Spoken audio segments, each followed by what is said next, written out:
அரசு வேலைக்கு ஆபத்தா? அவுட் சோர்சிங் முறையில் நியமனம் அதிகரிப்பு. எங்கன்னு பார்க்குறீங்களா?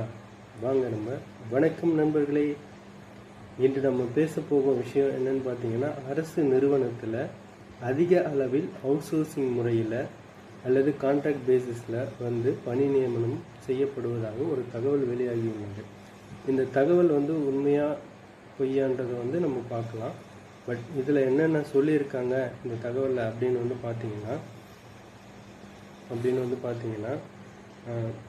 அரசு துறைகளில் காலியாக உள்ள பணியிடங்களில் டிஎன்பிசி மூலமாக நிரப்பப்படும். இதுக்கு முன்னாடி அப்படி தான் பண்ணிட்டு இருந்தாங்க.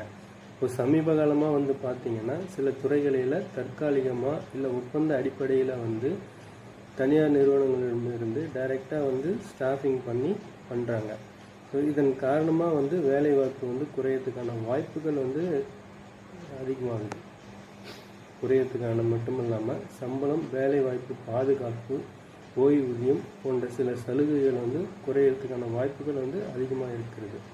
ஸோ நம்பர்ஸ் அண்ட் ட்ரெண்ட்ஸ்ன்னு பார்த்தீங்கன்னா 2020, 2024 போன்ற இந்த இடைப்பட்ட காலகட்டங்களில் சில துறைகளில் 30% மேற்பட்ட காலி பணியிடங்களை அவுட் சோர்சிங் மூலமாக தான் நிரப்பப்பட்டு இருக்கிறதா தகவல் தெரிவிக்கின்றன.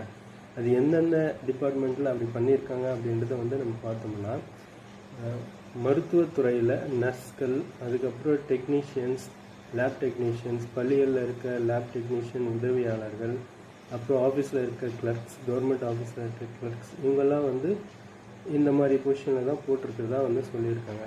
ஏன் இந்த மாதிரி அவுட் சோர்சிங்காக டிஎன்பிஎஸ்சி மூலயமா இல்லாமல் இந்த மாதிரி வெளியே போய் ஏன் எடுக்குது அப்படின்ற ஒரு சில ரெஃபர்ஸ் சொல்கிறாங்க. என்னன்னு பார்த்தோம்னா,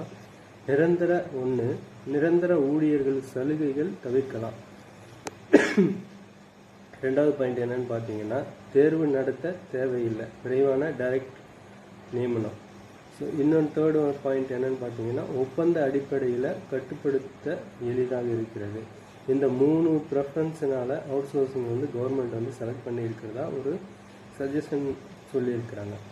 ஸோ 4வது இம்பேக்ட், இதனால் என்னென்ன இம்பேக்ட் வரும் அப்படின்னா, டிஎன்பிஎஸ்சி தேர்வு தயாராகும் ஆயிரக்கணக்கான மாணவர்களுக்கு இது மிகப்பெரிய சவாலாக அமையும். அது மட்டும் இல்லை, நிரந்தர அரசு வேலைவாய்ப்பும் குறைய போகுது, போட்டியும் அதிகரிக்கும், பல தற்காலிக ஒப்பந்த வேலை செய்ய வேண்டிய சூழலை உருவாகலாம். பப்ளிக் ரெஸ்பான்ஸ் என்னன்னு பார்த்தோம்னா, சமூக வலைதள